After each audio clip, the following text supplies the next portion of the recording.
Mes chers administrés, mes chers amis, mes chers parents, 2021 a été, comme pour toutes les autres collectivités, une année très difficile pour Pointe-Noire.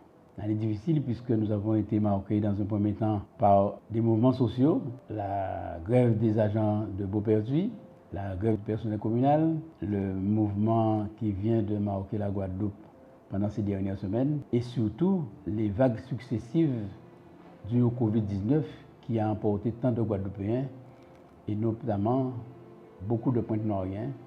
Et je profite de cette occasion pour pouvoir présenter mes sincères condoléances à tous ceux et à toutes celles qui ont perdu un proche.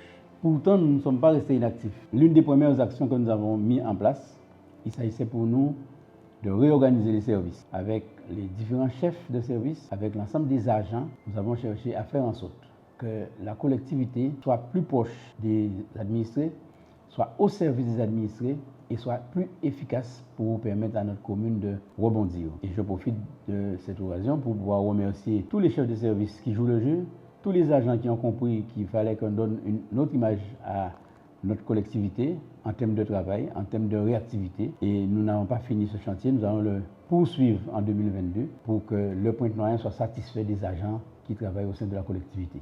Nous avons su accompagner les personnes âgées en menant plusieurs actions en leur faveur. Nous avons pu mettre en place des formations réservées aux jeunes, notamment 15 jeunes Pointe-Noiriens qui ont commencé une formation avec Guadeloupe Formation, qui s'est arrêtée pendant un certain temps, mais qui va reprendre bientôt en janvier 2022. Nous avons pu également accompagner 8 autres jeunes dans une formation d'agent d'accueil touristique qu'ils ont passé avec succès. Et enfin, la municipalité vient de placer 3 jeunes sur des parcelles de terre afin qu'ils s'orientent vers les métiers d'agriculteur. Et justement, en parlant des jeunes, ils se sont manifestés sur l'ensemble du territoire guadeloupéen et Pointe-Noire n'a pas été épargné. On a pu en recevoir quelques-uns, on a discuté avec eux, on a entendu et on leur a promis de travailler main dans la main avec eux. D'ailleurs, les collectivités majeures que sont la région et le département nous ont fait déjà des propositions.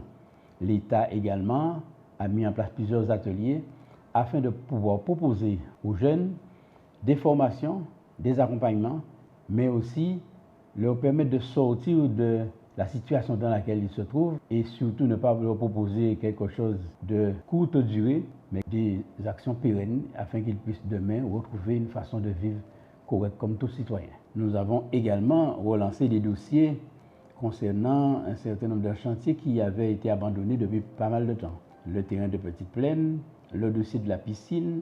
Nous venons de lancer l'appel d'offres pour la réhabilitation du gymnase de Pointe-Noire et nous aurons d'autres chantiers dont on va parler au cours de l'année 2022. Comme nous vous l'avions promis dès notre arrivée, nous avons commandé un audit qui nous a donné les résultats.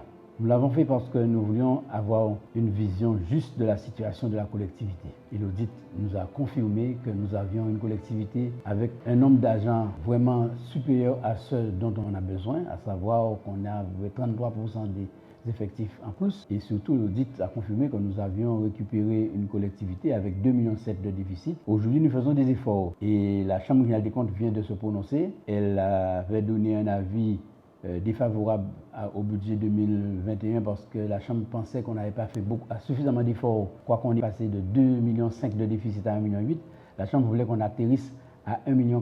Nous avons fait des contre-propositions à la Chambre pour que le Pointe-Noirien ne soit pas pénalisé au niveau de tout ce qui était taxes, augmentation de la fiscalité. La Chambre nous a suivis et aujourd'hui, le budget de la commune de Pointe-Noire, voté à la fin de l'année 2021, en décembre clôture, avec 1,5 million de déficit. Mais nous avons une bonne nouvelle tout de même, c'est que l'État vient de nous accorder 300 000 € de subventions exceptionnelles, ce qui va nous permettre de faire encore un petit pas vers l'avant pour pouvoir remettre à flot les finances de la commune. Les recommandations de la Chambre régionale des comptes prévoyaient qu'en 2023, le budget de la commune soit un budget équilibré. Mais on ne va pas attendre 2023 puisque nous avons des dossiers à réaliser, même si nous sommes encore devant la Chambre régionale des comptes au niveau déficitaire. Mais nous allons poursuivre notre action pour pouvoir faire en sorte que Pointe-Noire soit une commune attractive.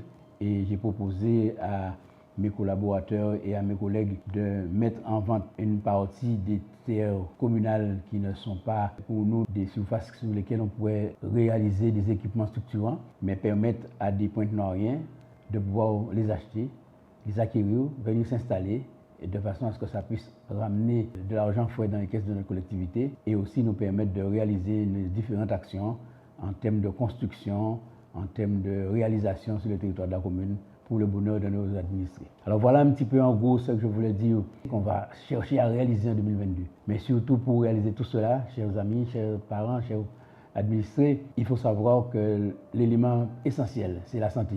Et je voulais dire bonne année 2022 à tout un chacun. Bonne santé surtout quand on sait que le variant Omicron est déjà aux portes de la Guadeloupe.